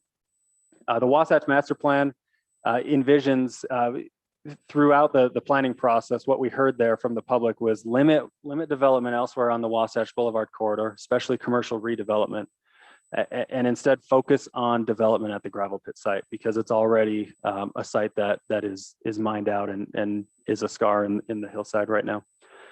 So the preferred scenario identifies a potential for high density mixed use urban. Again, urban is dense, urban development at the gravel pit.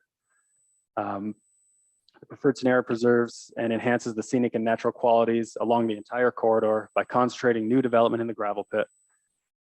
Others here, focus development in the gravel pit, acknowledge the potential for a high amount of development in a way that balances Wasatch Boulevard corridor goals. High density mixed use development in the gravel pit. I don't want to get redundant, but there's lots of references to intense development there. So this was shown through our previous policy analysis, but this is in some form envisioned at this gravel pit site. Mike, and I'm going to say the reason we brought this back today was for the council to have a discussion about if there's any concerns or clarifications. I think a lot of this we've heard and we appreciate, and I think the staff and developers done an outstanding job looking at open spaces and plazas and trails and connectivity and all those things.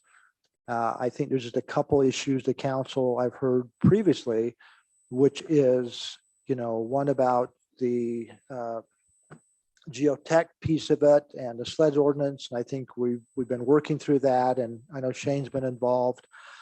I've been on record that I have a personal concern about the height of that condominium project. It's 50 feet higher than anything else in that area of the city. And I've heard comments from constituents both at Canyon Cove, who have to look from the northeast corner behind that building. And I've heard from residents down in Old Mill Valley about that height. I personally have a concern about that because it's quite the structure. But again, I don't want to take that away from, I think they've done an excellent job meeting with ARC and the Planning Commission and you, but I really know we're out of time, and I apologize if I cut you off at all. I know you've got some numbers there you want to show us, but I want to give the council just a moment, because I think you want to bring this back to a vote in the near future. Is that correct? Yeah, like I said, we're approaching 2 years in the entitlement process here, and I think we've presented all this information before. We've asked for council feedback and tried our best to address the comments and questions we've had. I believe the developers reached out offering to clarify questions to each of you. I don't know where that's I at. met with them today and again reiterated my concern about height, and that's where they shared with some of those slides. Sure. So I just want to summarize, this has been through a thorough process, fully supported by the various advisory boards and committees, and supported by staff with hopefully objective justification for where our recommendation comes from. This was a tool we received from Zion's Bank to analyze growth in the city, and this just shows through our tool what the market value added of this full project would be. It's about $120 million. You cut that in half for the primary residence tax break. If the condominium owners, if that's their primary residence, they pay half of the valuation. So that taxable value is likely going to be higher because of how many rental units are on site and the potential for second units at that site. About 1,000 additional residents and 700 plus new jobs or employees created.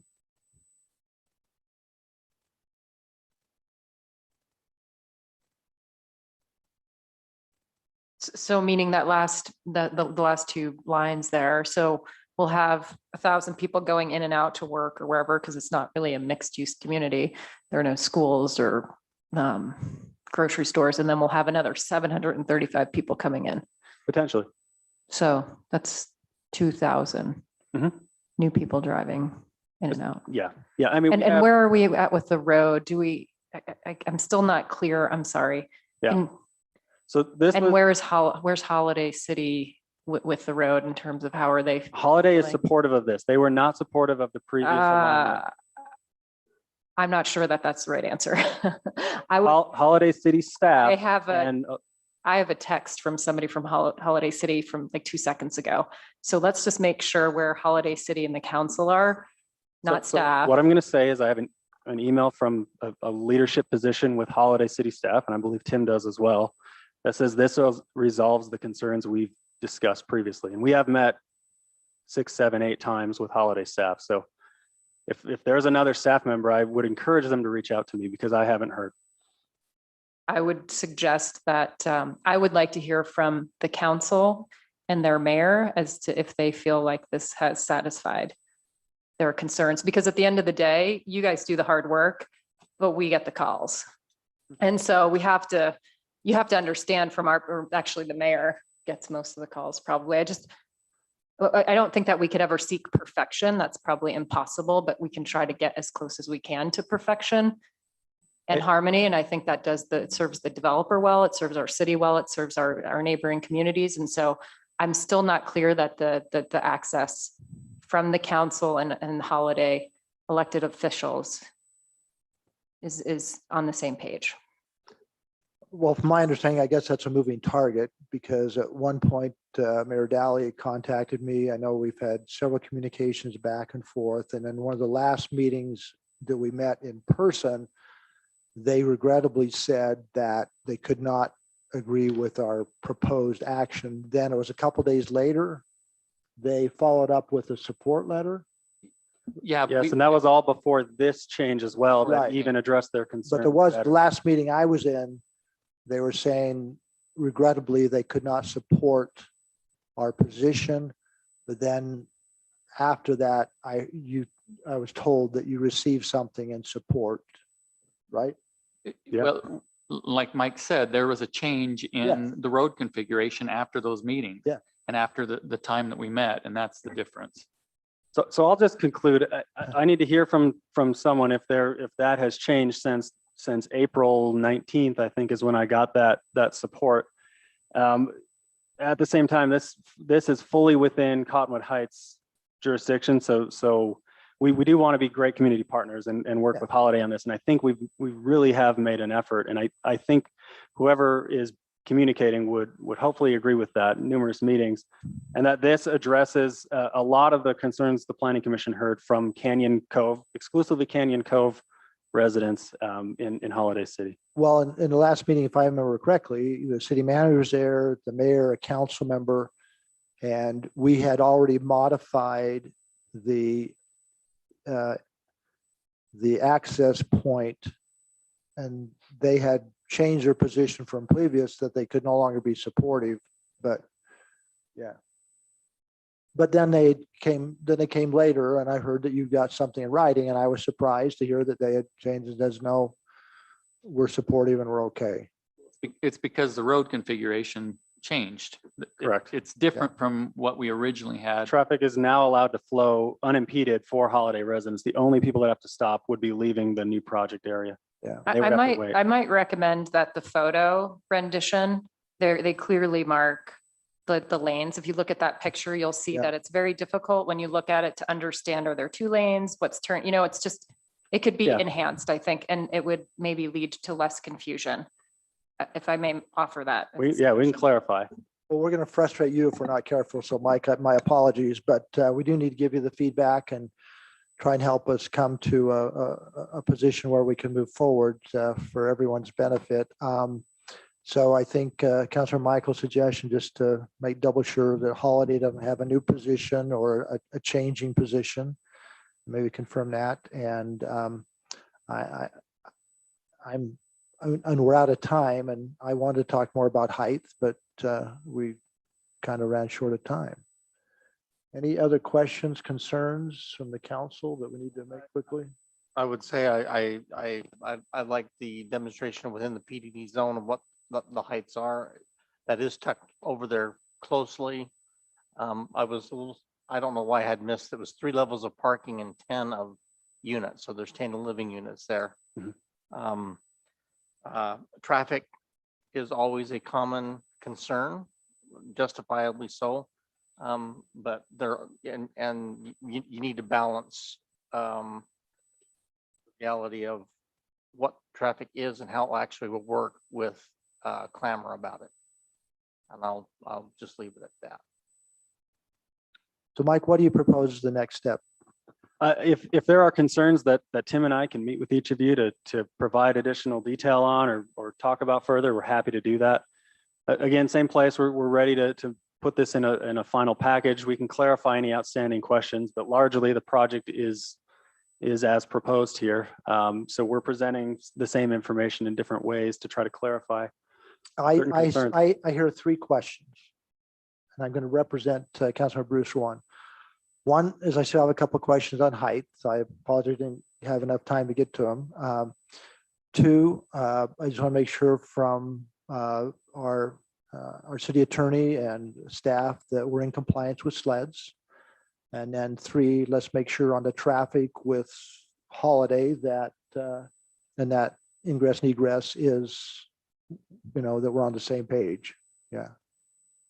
Then I think there was a 4th one, and that was the analysis of will this overburden services? The cost to city services in addition to the benefit. Yeah, that's a good point. We're Because working on that right now, so Yeah. we'll have that. it may give Riley Pilgrim a justification to add a 4th firefighter. Yeah. Okay, thank you. Sorry for the. delay. Thank you so And much. Michael asked to be further up the agenda next Yeah. meeting. Yeah, I know. I knew that was going to happen. We are really running out of time. I apologize because these things are so important, but I'd entertain a motion to adjourn. We don't have a closed session and reconvene at 7:15 for our business meeting. We adjourn our work session and reconvene our business meeting in 4 minutes. It's been moved by Councilmember Bracken. Do I have a second? I second that, Mayor. And second by Councilmember Peterson. All in favor, say aye. Aye. Aye. Any opposed? Let the record show is unanimous. Thank